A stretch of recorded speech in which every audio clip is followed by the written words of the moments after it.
Hey, what's going on, guys? Lex here. I'm going to be showing you guys how you can make some simple copper orgone earth pipes today. Just using a simple recipe with some ingredients that can be found online. You might even be able to get them at shops and other places. But this is just going to be a simple recipe, not too expensive, that you guys can use to make your own earth pipes. And if you don't know, earth pipes are a certain type of orgone that Don Croft came up with about 20 years ago. Basically take a copper pipe about 12 inches long, give or take, fill it up with orgone materials, and then you take them and place them into the ground, and that permeates orgone energy throughout the soil. You can use them in your gardens or any places where there's a lot of negative energy around, and even next to cell tower sites. You can grid them around your home, four corners. So yeah, let's go ahead and let me show you the materials and how you can make these. All right, let's get into it. All right, guys, so the first things, you'll need some things that'll be helpful if you have a tape measure, so you can measure out about 11 to 12 inch length of copper pipe. You're also obviously going to need some copper pipe. You can get it from hardware stores like Home Depot, Lowe's, or any other place where you can find copper. And you also need something to cut the copper pipes with. You might be able to get them cut at the hardware stores. I think places like Home Depot, they can cut it for you if you ask them, I think. But if you have a pair of pipe cutters, you can cut them yourself. Cut them out to 11 to 12 inch lengths, just like this. You're also going to need something to cover up one end of the pipe. I use duct tape right here. Any duct tape works. You might be able to use the clear tape as well. That might also work. But basically what you're going to do, well, let me just show you how I tape it. Guys, so what you're going to do is take your duct tape. I use three separate things of duct tape to tape one end of the pipe, and I'll just go ahead and show you how I do it. This duct tape always gives me a hard time. It breaks up into a bunch of pieces, but so we're going to take one piece of duct tape long enough to go around the circumference of the pipe. So we're going to put it about like that, and then we're going to wrap it around. Make sure you press down on it and make sure it's airtight, so nothing will leak. All right, so we're just going to do it like that. All right, and we're going to press down, make sure it covered up like that. We're going to do two more. We're going to get one to cover the top and then another one going around. So let's go ahead and do that.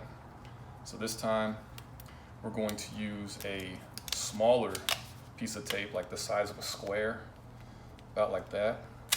And then we're going to take it, place it on the top. Again, this is just how I do it. Some of you guys might prefer to do it some different way, but you see I'm just covering the top. Tape, I'm pushing it down, making sure it's completely covered. Okay, then one more going around the circumference. Okay, so we're just going to get basically the same amount of tape that we used for the first one, the first wraparound, and then do the same thing. All right, so got our last piece of tape. Again, we're going to put it about like that, a little bit closer to the edge right there, that, see, and then just wrap it around. Okay, again, push real tight on it, make sure it's completely airtight. All right, and there you go, got the sides covered now.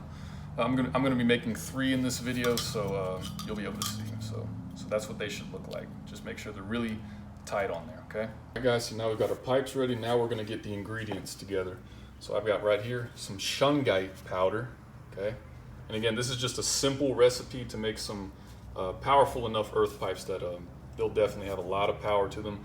I use some other stuff, like I've already got here in my cup mixed a bunch of other ingredients that I use, like monatomic gold and stuff like that, but I'm just giving a simple recipe that's pretty inexpensive that most people would be able to do this on their own and get these ingredients.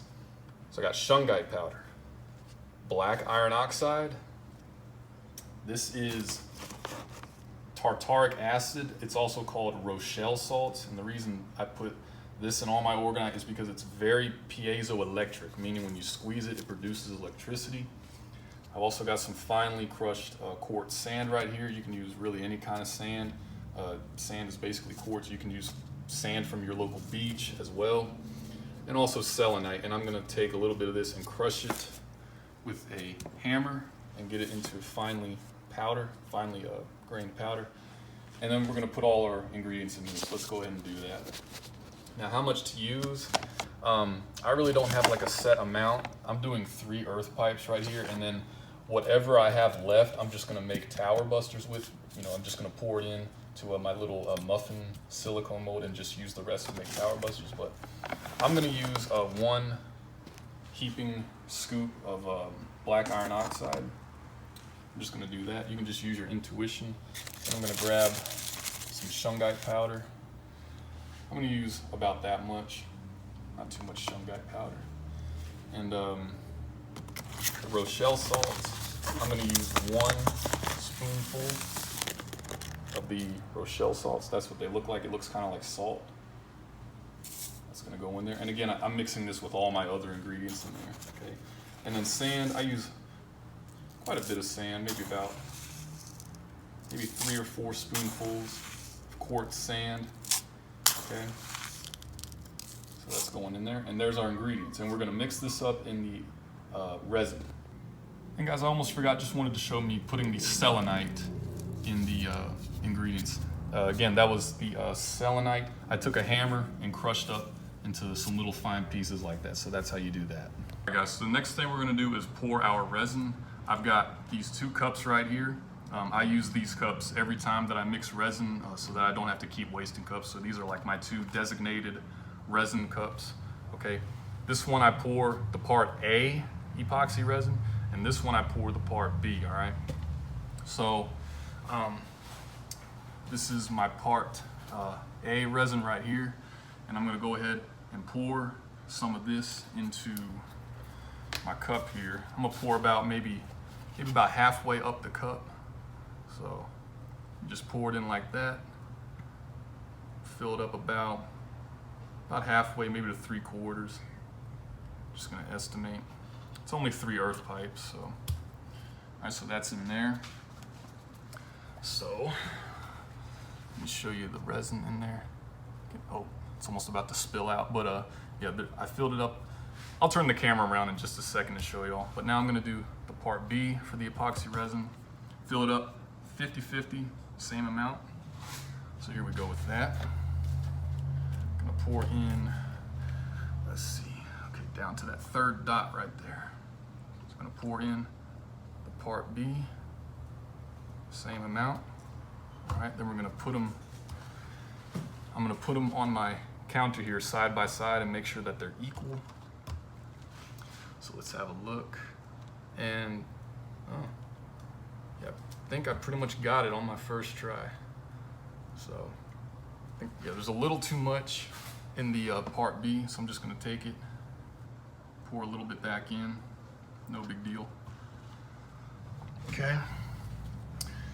And it looks like they're about even now. So let me turn the camera and show you. Okay guys, so here's my part A resin in here. That's the thicker resin. And my part B, the thinner resin, is in here. And you can see I've got it poured up to like the 3rd dot from the bottom right there, that 1 dot, 2 dot, 3 dots, right? You just want to make sure it's 50-50, right? Now what I'm going to do is I'm going to take these and pour them both into this bucket. I've used this bucket many times. That's why it's got orgonite all over it. So you're going to pour in the part B first, and then the part A. And I'm going to also use, for the part A, I'm going to use this popsicle stick to help scoop some of it out and pour it in to this bucket. So let's go ahead and do that. All right guys, so we're going to go ahead and pour the resin into our bucket right here. So I'm going to take the, actually the part, I don't know if I mentioned it, I might have said it wrong, but the part B is going to go in first. So we're going to pour that in. That's the thinner resin. All right, so I'm going to set that down. And I'm gonna use one of my sticks right here, one of my little skewers, and just make sure I get it all out, okay? All right, so that's the part B. Put it into the bucket. Now we're gonna mix in the part A resin, the thicker resin, okay? And we're gonna pour it into our bucket right here. I know you can't see the bucket, but that's what I'm pouring it into right now. combining the two, using my popsicle stick to scoop on the edges. See I'm scooping on the edge like that to get it out. All right, and we're just gonna pour that in. Try to get as much out as you can. All right. I'm too tall for this camera. But yeah, so just gonna pour it in just like that. Get as much out as you can. This might be a long video because I want to show you guys, like, you know, like every step, you know, everything that I'm doing so that there's no confusion here. Because people have a lot of questions about stuff like this, and I get asked questions all the time about really simple stuff, you know, so I want to make sure that hopefully there won't have to be any questions. So, okay, so now I just put both of those evenly, you know, 50-50 ratio resins in here. I'm gonna take my other popsicle stick here, anything, right, and just mix it up. We're gonna mix up the resin just like so. Mix it for about 2 to 3 minutes, or just mix it until it's clear. I usually do it for about maybe 2 to 3 minutes. Some bubbles might form. It really doesn't matter how fast we mix it or if any bubbles form, because we're gonna be pouring it into a pipe. It doesn't matter what it looks like. So just mix it until you feel that it's been mixed enough or until it's clear.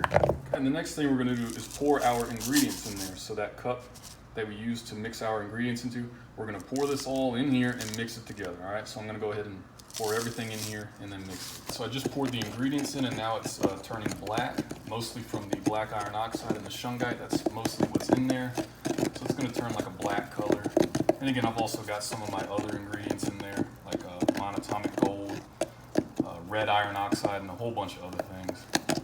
But yeah, we're just gonna mix this, maybe another 1 to 2 minutes, make sure it's all mixed up, and then we're gonna pour it into the pipes. All right, guys, so now it's time to pour it into the copper pipes. Now, this is a pretty small entry point. I forgot to mention, these pipes are 3/4 of an inch wide. You can also use inch wide, 1 inch pipe. I use 3/4 inch pipe. So that's the diameter of that hole right here, which is pretty small. So using this big bucket to pour into this little hole might not be optimal. So what I sometimes do is, I'm gonna take this smaller cup right here and pour some of this into here, so that's a little easier for me to pour it in, all right? And make sure before you pour the ingredients, make sure to stir it up a little bit, because sometimes the ingredients separate and some of the sand might fall to the bottom. So always mix it before you pour, and even when you're pouring, you know, continuously mix it up just to make sure everything's all you know, mixed evenly. So I'm gonna go ahead and take my cup right here. I'm gonna pour some of this in here. That's what I'm gonna do right now, just to make it a little easier for me. Okay. So now I'm gonna put this bucket over here to the side. Make sure you're doing this in a make sure you put like some like trash bags over your area, or if you're doing it outside, make sure you're not doing it somewhere where, because it might get a little messy. Hopefully that's a little common sense, but all right. So we got this mixed up in here. We got our mixture, and all we're gonna do is take it, and I got a smaller popsicle stick right here to mix this. So we're gonna take this, okay, our mixture, and pour it into the pipe just like this until it's almost at the very top, okay? Make sure you do it slowly, no need to rush, okay? If some of it spills out onto the side, that's fine. You can sand that off later. So just make sure we go nice and slow here. Okay. And we're gonna pour it till it nearly gets to the top. Oh, all right. Almost over poured it. Well, I filled it a little too much, but that's okay. It's pretty much right at the top. I don't know if you can see it right here, but it's pretty much at the top. All right, guys, so now I got my 3 earth pipes out here. I like to put them all in the sun while they cure and harden up. Now, the pipes are getting a little bit hot right now. It just means the resin is starting to work and starting to cure. And then, like I said, after a few hours or overnight or so, the next day. It will be completely hardened, and then you can take it and place it in your garden or anywhere where there's a lot of negative energy, any places that need some positivity and orgone energy. All right guys, so that's pretty much how I make earth pipes. Here's one that looks like when they're finished. As you can see, I don't know if you can see in there, but it's completely hardened. Now you can take these and stick them in your garden and whatnot. But anyways, you might notice this particular pipe is very clean, very shiny. It's got that shiny copper look to it. If your pipe is not shiny like this, what I recommend doing is making it shiny so that the copper can be exposed. Like me, for example, I have a lot of copper pipe. I make a lot of these earth pipes. So sometimes the pipes that have been laying around for a while and haven't been used, they tend to accumulate some dirt on them. And there's a way you can get that dirt off. So like this, for example, here's a little piece of pipe that's kind of dirty. What you can do is take some sandpaper. This is 150 grit sandpaper, and you can take it and wrap it around like this, and then you can just sand it down like that, go back and forth, and it'll make it shiny. You can already see it's making some scratches right there, and it'll make it shiny. You can also use a power sander. You just use I use like a power sander, and you can just do the same thing, and you would just sand it down, and it would sand all the dirt off. I've also heard of people using vinegar. They put the pipe in like a pan full of vinegar, and it gets all the dirt off. So there's some extra tips right there. But I like them to look like that, real shiny with the copper exposed, so that the copper can actually be in the ground with the soil and the dirt. All right. But yeah, guys, some extra tips. Make sure, like I've got like, a shirt that I don't really care about that I'm wearing. Make sure you're not wearing nice clothes when you use resin and all this messy stuff. So I've also got some like shorts on that have a lot of dirt and orgonite stuff on them that I've used for a long time. So make sure you wear some clothes that you don't really care about if they get messy. Use gloves. Don't use your bare hands. You saw I was wearing a hat earlier to keep my hair out of the way. Don't let that stuff get in your hair. Hey guys, I'm back inside now where it's a little quieter, but some other tips, like I was saying, I used epoxy resin. You can find epoxy resin in little bottles, like 32 ounce bottles at like stores and art stores and stuff like that. I get mine online because I make a lot of this stuff. I get like huge, big gallon, 4 gallon batches of resin, since I make a lot of this stuff. eBay is a good place to find all those ingredients that I had, the black iron oxide, the Shungite, and all that. There's lots of people online who sell stuff like that. You can buy it online, Amazon.com as well. The pipes, get them from the hardware stores. Also as well, I'll probably put in the description every ingredient that I used, and I'll type in where you can find the stuff and things like that. But yeah guys, I think that's about it. That again, this is a simple recipe, inexpensive, the most powerful earth pipes that you can make with the least amount of money. Those ingredients don't cost a whole lot of money. Black iron oxide, pretty cheap. Rochelle salts, tartaric acid, not too bad. You can probably find smaller quantities. Like I had like a big 10-pound bag of black iron oxide. You don't need to get like a huge 10-pound bag. You might be able to find like a 1 pound or a half a pound or something. But especially if you don't plan on making a ton of these, you can just do that. But yeah, I'll have some stuff listed in the description. Again, you can find a lot of that stuff online. But yeah, that's pretty much it, guys. Simple recipe for earth pipes. That's very effective. This is how I used to make them when I very first started making orgonite, with just those few ingredients right there. And I'll see you guys later. Hope this helps.